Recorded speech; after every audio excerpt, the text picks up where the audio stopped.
오늘도 후끈 달아오르고 있는 암호화폐 시장 관련된 소식을 들고 인사를 드려보고 있는 크립토 마토입니다. 자, 첫 번째로 재미난 기사가 있어가지고 가지고 와봤는데요.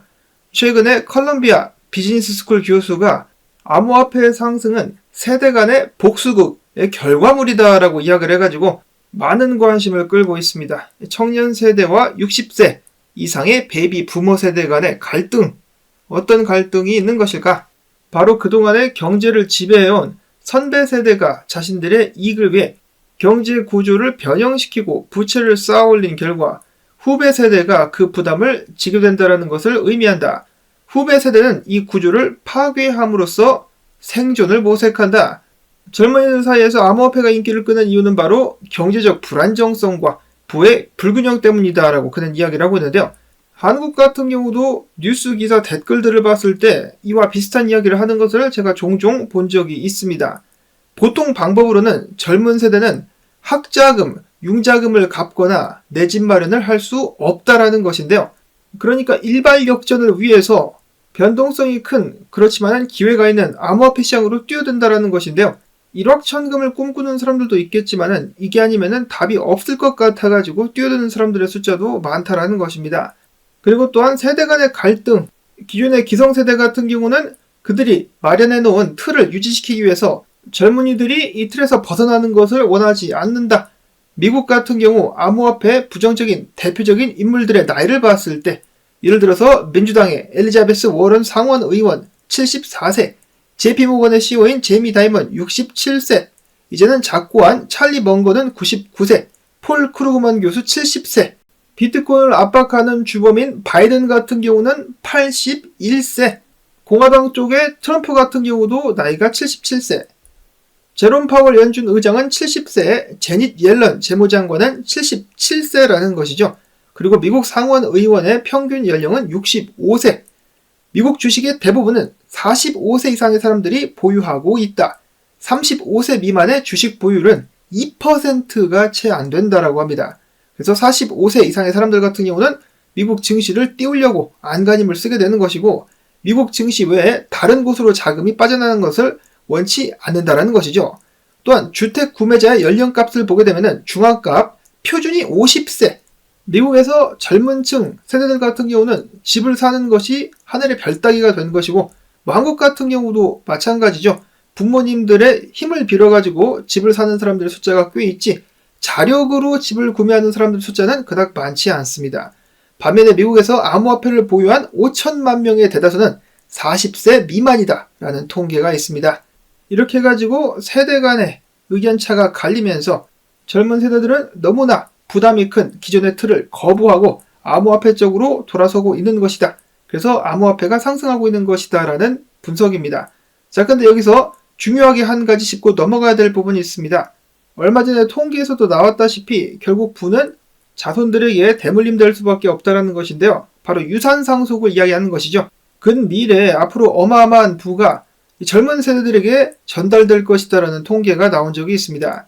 자, 그러면 이 젊은 세대들은 어디에 해당 돈을 투자하게 될 것인가?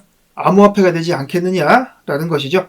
이와 동시에 더욱더 많은 사람들이 달러의 약세 그리고 미국의 빚에 대해서 고민을 하고 있기 때문에 미국에서의 암호화폐 시장의 미래에 굉장히 밝다라고 생각을 해볼 수가 있겠습니다. 그리고 조금 전에 앞서가지고 미국 유명한 사람들 중에 암호화폐에 반대하는 사람들의 나이를 잠깐 살펴봤었는데요. 힐러리 클린턴도 여기에 포함을 시켜야 될 것 같습니다. 힐러리 클린턴은 최근에 언제인지는 모르겠지만 비트코인이 준비통화로서의 달러를 위협할 가능성이 있다라는 발언을 하기도 했었습니다. 즉 비트코인이 못마땅하다라는 것이겠죠. 이 미국 모든 기성세대들이 비트코인을 싫어하는 것은 당연히 아닙니다. 근데 또 정치적인 발언이라고 생각하지 마시고 들어주시길 바란다면 미국 민주당이 특히 비트코인을 굉장히 싫어하죠. 암호화폐를 경멸하는 미국 민주당, 앞으로도 계속해서 미국 민주당 같은 경우는 암호화폐 앞길을 가로막는 적으로서 활동을 하게 될 것 같습니다. 반면에 블랙락 같은 경우는 계속해서 비트코인 광고에 열을 올리고 있는데요. 그들은 최근에 비트코인을 이렇게 평가했습니다. 비트코인은 가치의 글로벌 인터넷을 만들고 있다. 비트코인은 국가 관할권을 벗어나 전송하는 게 가능하며 자산을 실시간에 저렴한 비용으로 마찰 없이 이동시키는 것이 가능하다. 또한 비트코인은 공급량이 2100만 개로 한정된 희소 자산으로서 탈중앙화되어 있고 인플레이션이 일어나지 않는다. 그런 의미에서 뭐와 정반대다? 달러와는 정반대다라고 블랙록의 CEO 같은 경우도 이야기를 한 바가 있습니다. 이러니 비트코인은 갈 수밖에 없는 것이다. 그리고 또한 현물 ETF 역시 흥행을 이어가고 있는데요. 크립토코안트의 주경 대표 같은 경우는 최근에 GBTC의 매도 압력에도 불구하고 비트코인 현물 ETF의 비트코인 보유량이 역대 최대치를 기록했다라고 밝힌 바가 있기도 합니다. 이들이 보유하고 있는 GBTC를 포함한 비트코인 물량은 66만 7천 개라고 하는데요. GBTC 매도량이 계속해서 하락하게 됨에 따라 가지고 해당 물량 숫자는 더욱더 늘어나게 되지 않을까라고 기대를 해볼 수가 있겠습니다. 자, 그런데 GBTC를 제외한 현물 ETF에서 첫 번째로 유출, 즉 매도가 발생했습니다. 큰 수량은 당연히 아니었었는데요. 인베스코에서 지금 1740만 달러가 최근에 발생을 했습니다. 전체 유입량이 5억 4,100만 달러인 것을 감안을 해봤을 때 정말 쥐똥만한 양이라고 볼 수가 있겠지만은 일단 매도된 흔적이 있었다. 아무래도 수익 실현을 한 것이 아닌가라는 생각이 듭니다. 사실 다른 ETF에서도 수익 실현하는 사람들이 있겠죠. 다만 사들이는 양이 워낙 많기 때문에 전체적으로는 순유입이 상승을 기록을 하고 있는 상황. 한편 비트코인 차트 같은 경우는 2022년도 이래로 가장 높은 일봉을 마감하기도 했었습니다. 굉장히 일단 분위기가 좋은 비트코인. 렉트캐피탈 분석가 같은 경우는 원래 저번 주에 반감기 직전에 하락이 오는 한 주가 시작됐었다라고 이야기를 했었는데요. 그 한 주 동안에 하락이 오기는커녕 오히려 상승을 해버린 비트코인. 역사가 반복된다면 지금부터 비트코인 추가적인 반감기 전에 랠리를 이어갈 수 있을 것 같은데요. 여기서 주목해 볼 수 있는 점이 한 가지가 있는데 만약에 비트코인이 반감기 전에 전고를 갱신하게 된다면 비트코인 역사상 최초로다가 반감기 전 전고를 갱신하는 사건이 될 것이라고 네스티 분석가는 밝히기도 했었습니다. 자, 과거가 반복되는 것이 아니라 이번에야말로 과거가 깨질 것인가? 지금 보시면은 가운데 있는 선이 반감기라고 보실 수가 있겠고 미 세계 차트 같은 경우는 반감기 전후로 비트코인 가격 움직임을 나타내는 것인데요. 첫 번째 반감기가 발생하고 57일 후에 비트코인은 전고를 뚫었었으며 두 번째 같은 경우는 전고를 뚫기까지 163일이 걸렸었고 세 번째 같은 경우도 163일이 마찬가지로 걸렸었는데 이번에는 반감기 전에 전고를 뚫을 가능성이 있다. 자, 역사가 새로 쓰여질 수가 있겠다라는 것이죠. 기대가 되는 장면. 현물 ETF 출시와 함께 비트코인이 전에는 간 적이 없는 길을 가려고 하고 있습니다. 자, 일단 전고까지 저항선이라고 볼 수 있는 구간들은 다음과 같다라고 볼 수가 있겠는데 48,500, 52,000, 57,000, 65,000달러가 될 수가 있겠다. 해당 자리를 다 뚫고 비트코인은 반감기 전까지 과연 전고를 갱신할 수 있을 것인가? 얼마 전까지만 해도 추가 조정에 대한 의견들이 줄을 이뤘었는데 그만큼 분위기가 지금 많이 바뀌었죠. 최근 비트코인에 관련된 9번의 예측을 모두 맞췄다라고 최근에 자랑을 하기도 했었던 닥터 프라핏 분석가 같은 경우는 비트코인 가격이 이번에 5만 달러를 바로 넘기게 될 것이다라고 예측을 했었는데요. 그 후에 포모가 발생하면서 엄청난 상승이 이어질 수 있을 것이다라는 긍정적인 전망을 이어갔습니다.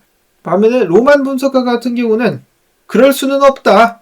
비트코인 조정은 나올 수밖에 없을 것이라는 견해를 강하게 굳히고 있었습니다.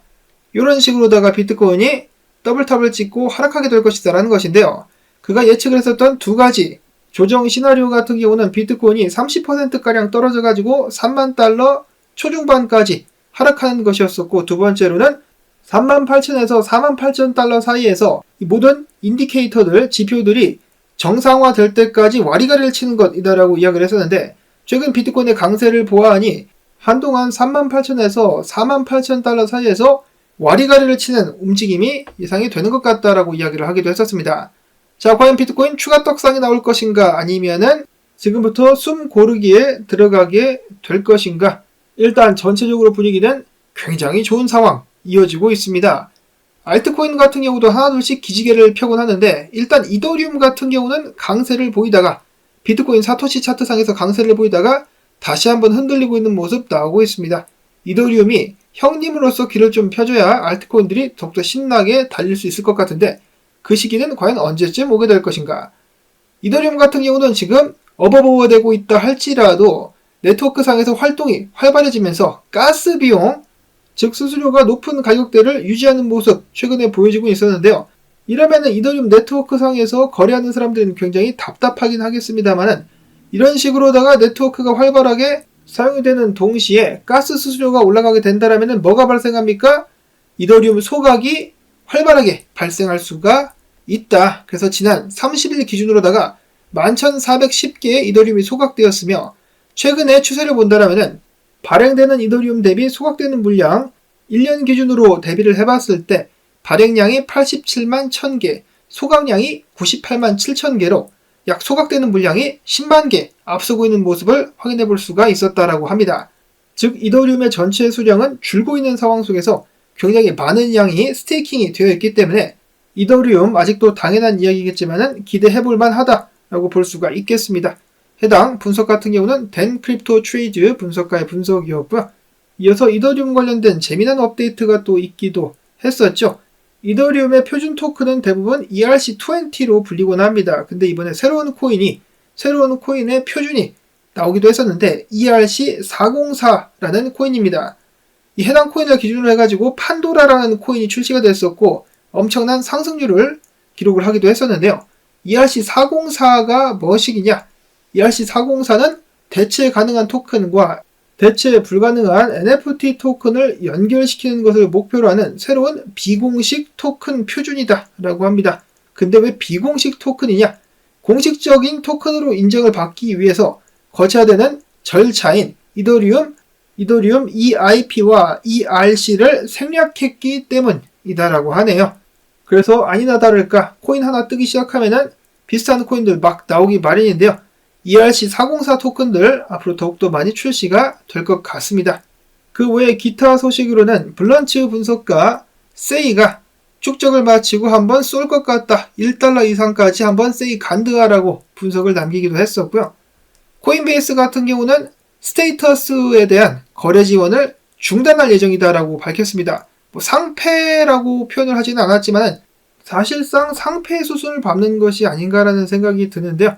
스ን트 같은 경우도 굉장히 오래된 코인으로 알려져 있죠. 암호화폐 시장에 처음 들어왔을 때 해당 코인 투자하는 사람들을 좀 많이 본 적이 있는 것 같습니다. 다음으로는 좀 조용하나 싶었더니 다시 한번 해킹 사건, 플레이 대비 해킹을 당해가지고 공격자가 채굴자로 추가되게 되면서 2억 개의 플레이뎁 토큰을 발행시키기도 했었다라고 하는데요. 플레이뎁 측에서는 해커의 자산 반환 보상을 제안하기도 했었습니다. 훔친 코인들을 돌려주면은 오히려 보상을 좀 해주겠다. 그리고 처벌도 하지 않겠다라는 것이 이제 주 내용이겠죠.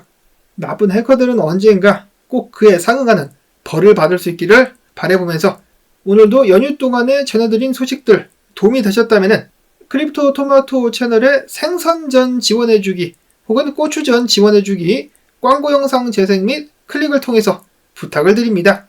여러분들 도움에 힘입어가지고 저는 오늘도 열심히 방송을 하고 있습니다. 오늘도 즐거운 연휴 보내시기를 바라면서 저는 다음에 또 인사를 드리도록 하겠습니다. 안녕히 계십시오.